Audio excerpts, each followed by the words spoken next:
And I stand here alone with my head in my hands. Been gone so long, I can't remember where I've been. I'm thinking about back at home, my family and friends, my brothers don't know that I'm there till the end. It's one thing that we all know. It's one thing we all know. No man's left behind. You'll see me once, you'll see me twice. I fight alongside my brothers.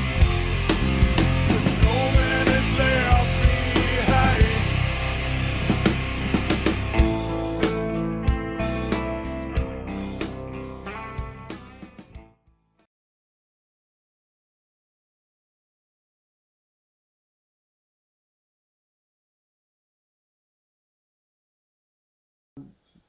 Did you ever have to cope at specific times? Did it ever get to you and be overwhelming?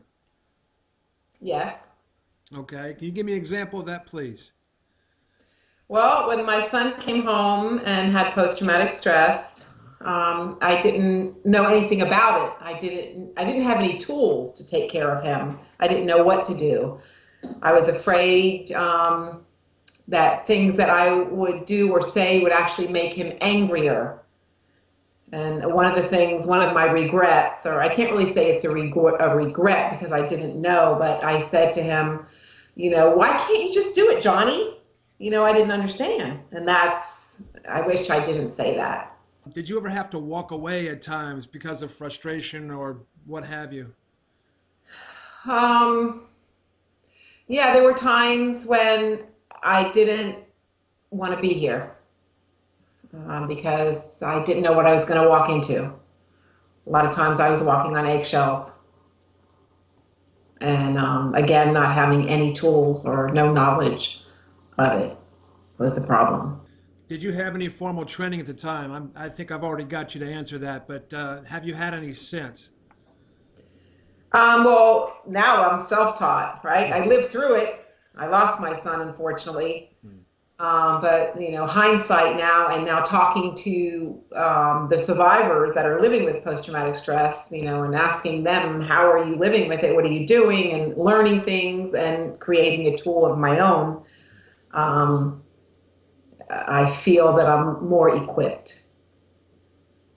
Do you have any idea that you might get certified in CPR, first aid, or that kind of thing going forward? Well, I am certified actually in CPR, but I would like to be, actually, I have facilitated an 8-hour training course for first responders. It's funded by the Department of Justice, and it's scheduled here in Broward County, February 17th and 18th, and I am going to sit in on that class. How did you handle his anger or fear or stubbornness at any given point? Okay. I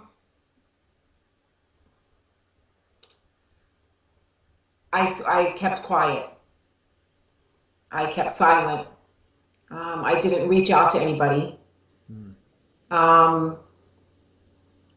There was an incident one day where I walked out of my house to leave to go somewhere, and I forgot something, and I walked back in, and maybe I drove down the street and came back, and I walk into them. Both of my sons were sweeping up glass, and I looked to see what happened, and Johnny had taken a picture off the wall, and he smashed it on the ground. And the picture was when we cruised, the three of us cruised together in the Caribbean. And so he was really super angry. I don't know what triggered him. I don't know what it was, but that hurt because that hurt. And I just got what I had to get and walked out of the house and didn't say a word. And they just cleaned up the mess, and that was it. Let me follow up on that. What were you feeling at the time? I was I was sad that my son was that angry because the symbology of him smashing that picture, the family unity, the three of us, that was that was a lot of anger that was coming out, that he was displaying, and What? I don't know what to do with that. Can you give an example of another difficult situation that you encountered or dealt with?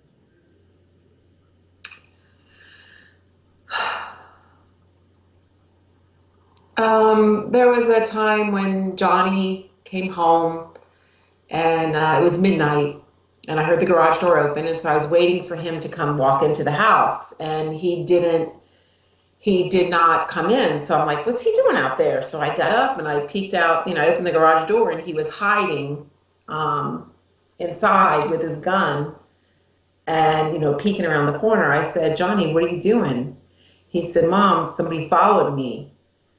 And I said, well, honey, if somebody followed you, close the garage door and get in the house. There's nobody coming down the street. We live in a private community. There's only one way in and one way out. I said, nobody's coming, so get inside. No, no, Mom, just get in the house. And I didn't want him to stay out there. I didn't want my son to shoot somebody, or I didn't want that to turn into a bad situation. But all I could do was go in the house. How did that play out? Nobody came down the street, thank God. In light of your situation, what is your impression of the VA now? The VA is very disappointing. The VA is failing our veterans. They cannot handle the workload.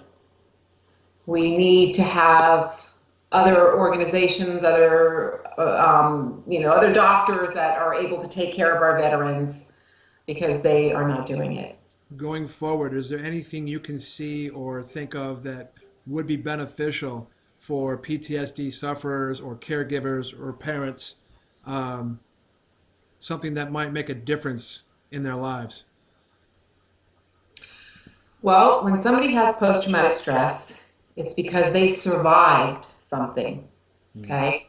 So we have to look at it differently. I don't call it a disorder. I say that you're a survivor.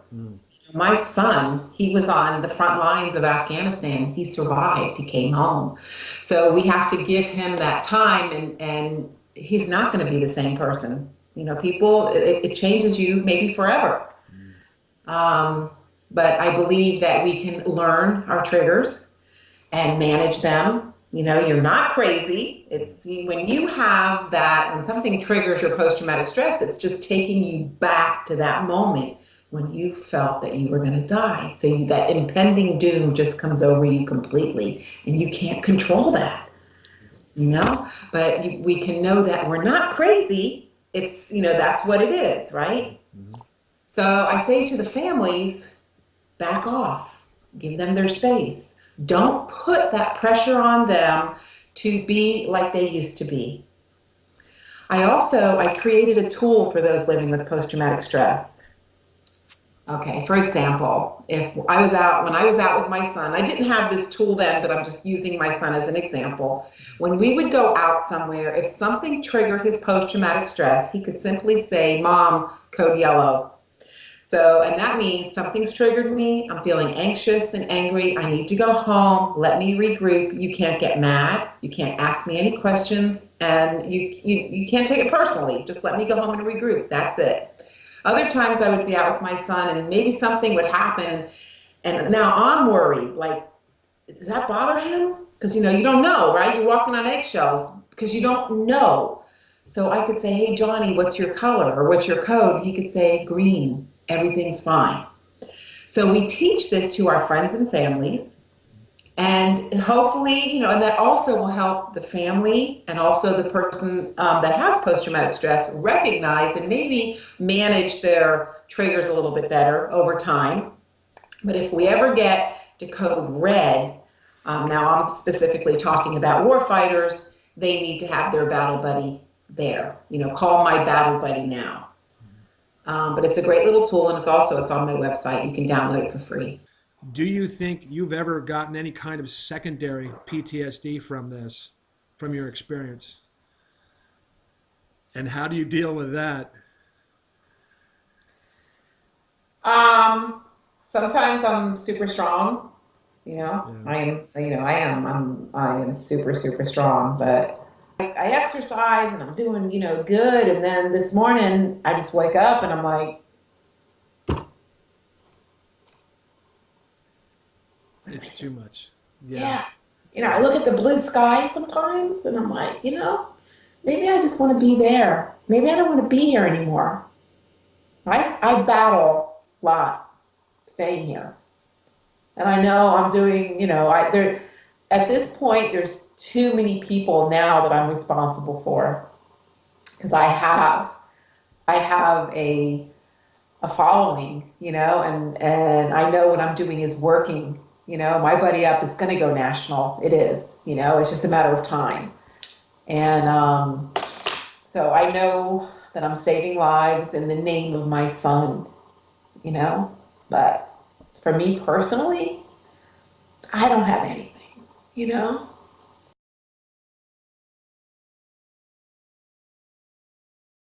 The VA is not the answer. It's not the solution to this problem. Right. We, the people, we have to take care of our own.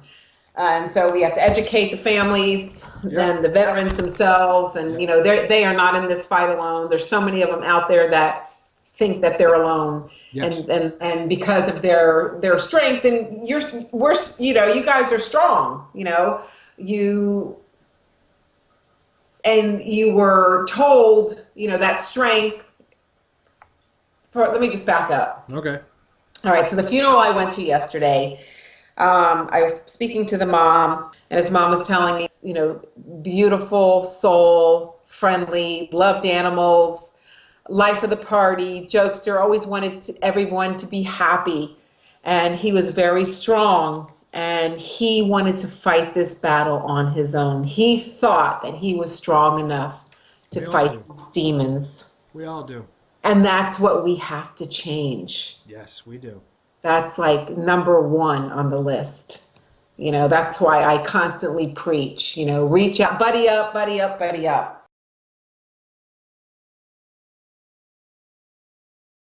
When you decide to die by suicide, that pain that you have is now being dispensed among your loved ones, and now they have to carry that pain for the rest of their lives. Correct. So that's just, I consider it, and I've been told, it is the most selfish thing you can do. And that's just my thought. Only because you're trying to alleviate pain that you're feeling, but it's other people who have to carry it, just like you said. But you don't think of that at the time. Exactly. You're not thinking of other people. That's exactly right. And so it's a matter of... Well, because you can't. You can't. That's it. Yeah, you can't get out of your own head enough to do it. Right. Wow. I had one conversation with Justin. Well, we had several conversations after Johnny died. Mm-hmm. And most of the evenings, I was sobbing in my bed.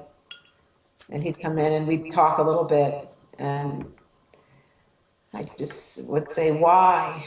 Why, Justin? And then I said, I wish I'd listened better, because of course, hindsight, Yeah. I said, I just wish I would have listened better to see the signs, Right. And he said, so do I, Mom. So did I. So, when my son died and I came home that night, and I had to sit across the street while the police were in here because it was a crime scene. And then the medical examiner came, and I spoke to the detective, and I wanted to see my son. I wanted to hug him, Right. He said, I'm just going to give you my advice, and it's your decision. He says, but you should keep the memory that you had today of your son. Because I spent the morning with my son. Right. He goes, and I'm telling you from my experience that that's what you should do. And I listened to him. So the ME came and they took his body and he left. He came in the house, and I'm in shock. And then the next day, my mom was here and a couple other people were here, and I was angry, and I was snapping, I guess, at my mom probably. And then I just went out in my backyard and I howled. And the noises that came out of my insides were that of an animal howling for the loss of my son. The deepest, saddest pain to lose your child. It was a mother's pain. There's nothing greater than a mother's pain for the loss of her child.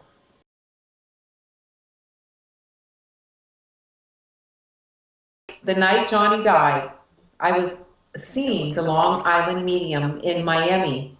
I was at her event with my girlfriend.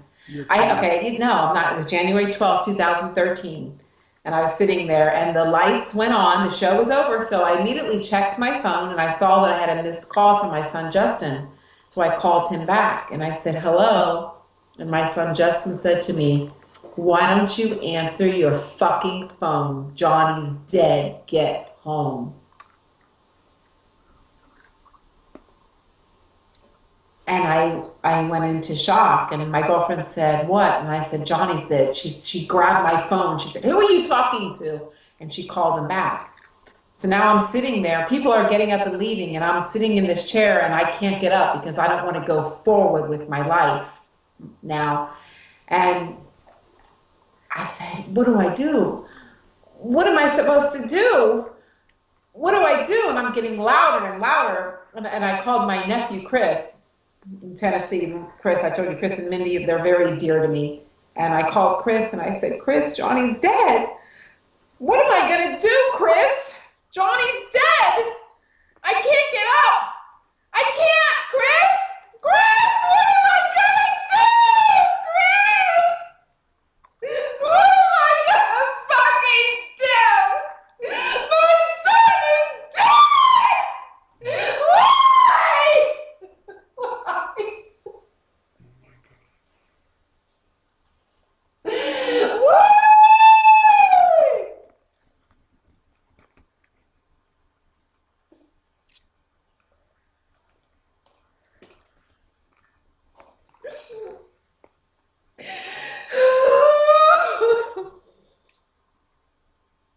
Because when I tell my story, so many times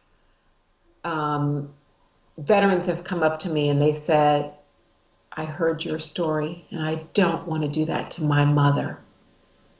And they didn't take their life. I'm thinking about back